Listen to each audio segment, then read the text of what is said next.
Next up, Ninh Binh, a region in northern Vietnam often called Ha Long Bay on land, known for its dramatic limestone karsts, winding rivers, and lush green countryside. Took a sleeper bus again, not overnight, but now we've got the routine down. Shoes off, into the plastic bag, climb into your berth, and get settled in. We watched the beautiful scenery roll by and arrived at our hotel, the Ninh Binh Mountainside Bungalows, after dark. The room was large, comfortable, and had everything we needed. But it wasn't until the next morning when the light came up that the true beauty of this place revealed itself.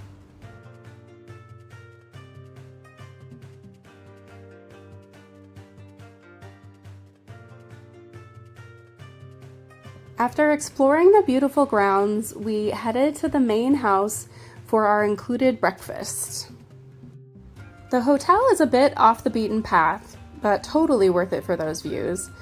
To make getting around easier, we rented a motorbike right from the hotel for our 2 days there, and at about $6 a day, it was a pretty easy decision.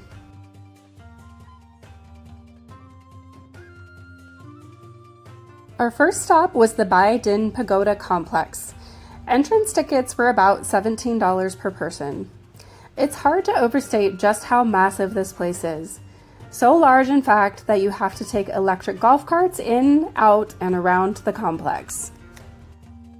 It's actually one of the largest Buddhist complexes in Southeast Asia, covering a huge area with a mix of newly built structures and older historic temples tucked into the surrounding hills.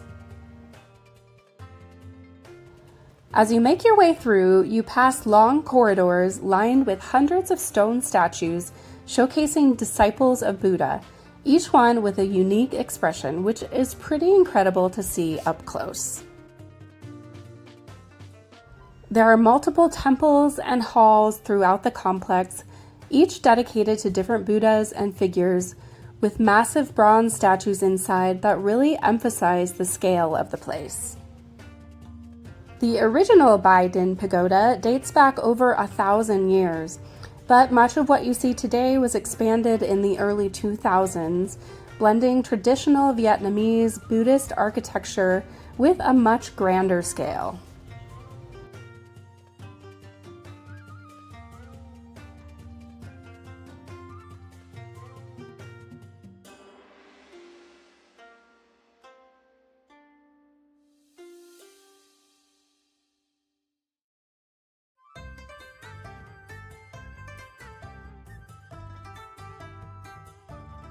One of the highlights is the towering pagoda, the tallest in Vietnam, which you can actually go up in. Before heading up into the pagoda, we were given shoe covers, a small but important sign of respect, since in Vietnam, feet are considered the lowest and least clean part of the body, so keeping them from touching sacred spaces helps maintain the purity of the site. Once up in the pagoda, we were treated to sweeping views over the surrounding countryside, with limestone mountains stretching out in every direction. The grounds themselves are just as impressive as the buildings, with wide courtyards, peaceful gardens, and scenic walkways that wind through the complex. Even with other visitors around, it's easy to find quieter corners where you can take a moment and just soak it all in. We stopped to enjoy some of the beautiful gardens, a cold drink, and a snack before making our way back out of the complex.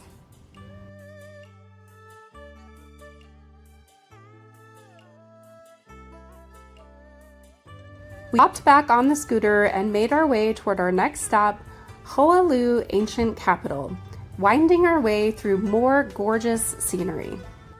We happened to be there with hundreds of school kids on a field trip, all eager to practice their English, shouting and waving hello as we walked by, which made the whole experience even more fun and memorable.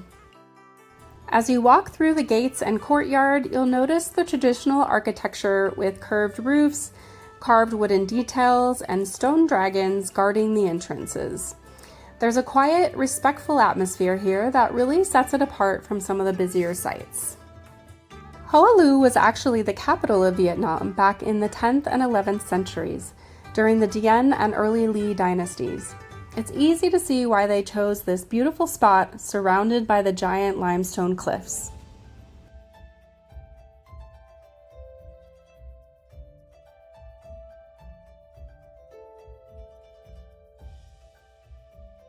The setting is just as impressive as the history. The temples sit nestled among towering limestone cliffs with courtyards and gardens that give you space to slow down and take it all in. It's not hard to imagine what this place might have looked like centuries ago when it was a center of power in Vietnam. From there, we walked past some goats over to the nearby Am Tien Lake, which had a small $2 per person entrance fee. To reach the lake, we passed through an impressive tunnel, beautifully decorated with murals and lanterns, that opens up to reveal the calm emerald waters surrounded by towering limestone cliffs.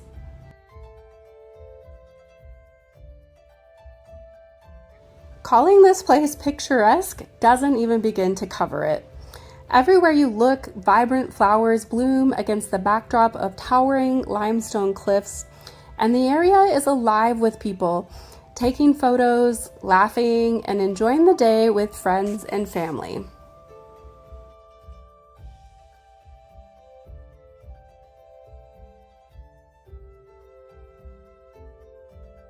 We made our way to the base of the stairs and started the climb up to the Am Tien cave.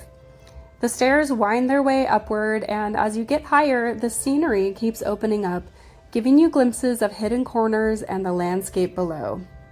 Reaching the top, the entrance to the Am Tien cave comes into view, framed by the cliffs and the sweeping vistas below.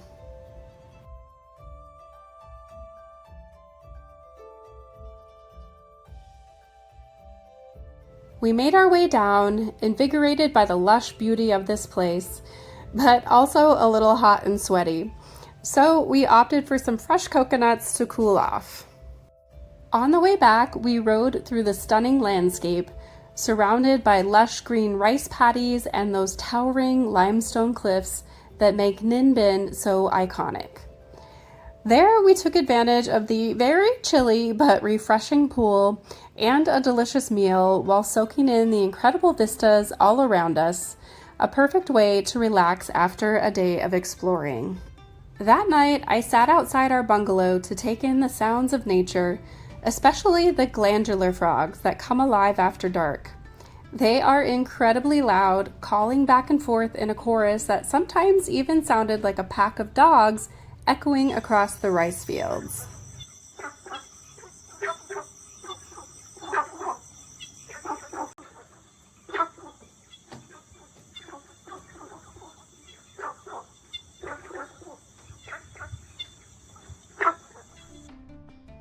We awoke to a beautiful morning and set out once again on the motorbike, today heading for Mua Caves. The entrance fee is about $4 per person for this site. The hike begins with a long climb up many stairs, around 500 in total, but the effort is worth it for the views along the way. As you ascend, the landscape opens up with sweeping vistas of green rice paddies, the occasional goat, winding rivers, and the dramatic limestone cliffs that Ninh Binh is famous for.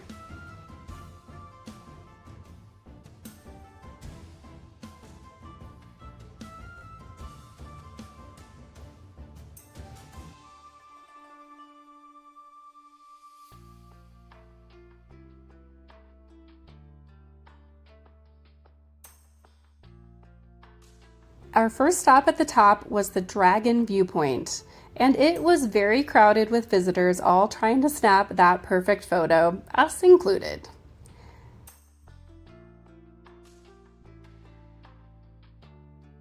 After taking it all in, we made our way back down about halfway, then started the climb up to the second pagoda site.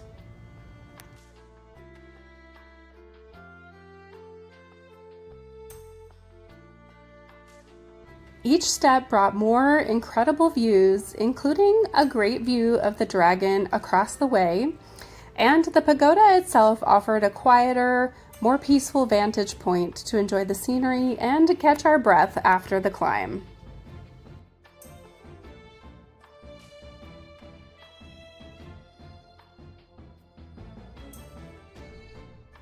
We made our way back down, stopping briefly at the Tiger Cave before enjoying another hydrating fresh coconut. Don't let the clouds fool you, it was still a hot and sweaty day. Afterwards, we wandered over to the Lotus Pond. The water was a bit low while we were there, so not many flowers in bloom, but it was still a beautiful spot. It's easy to imagine just how spectacular it must look when the lotuses are at their peak, filling the pond with vibrant colors.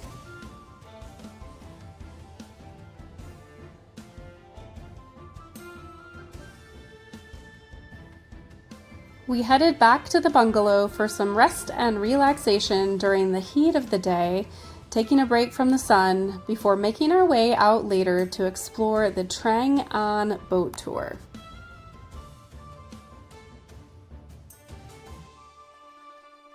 We decided to do the boat tour in the afternoon to catch the best light and hopefully avoid the crowds. Even so, when we arrived around 3 p.m., there was still a long line and plenty of people waiting. The ride cost about $12 per person, and you can choose from 3 different routes depending on whether you want to focus more on caves or temples. We chose option number 2, a combo of both. After about a 30-minute wait, it was finally our turn to climb into the small, narrow boats and begin the journey through the stunning landscape. From the start, the scenery is stunning, with towering cliffs rising straight out of the water and lush greenery spilling right down to the riverbanks. The boats are manually rowed by local men and women, and it's impressive to watch how they navigate the narrow passages and low cave entrances with ease. Passengers are encouraged to help paddle if they want.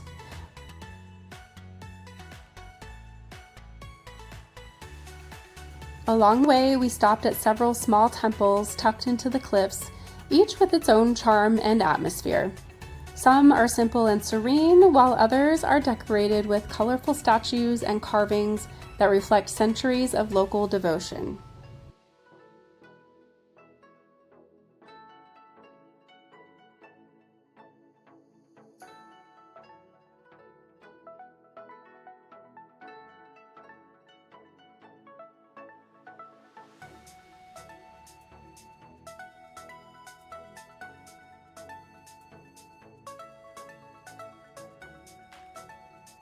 Between the caves and temples, there are stretches of open, calm water where you can just sit back, relax, and take in the peaceful surroundings. Even with a few other boats, many other boats on this route, the whole experience feels intimate, and you really get a sense of the scale of the limestone formations and the wide waterways that make Ninh Binh so unique.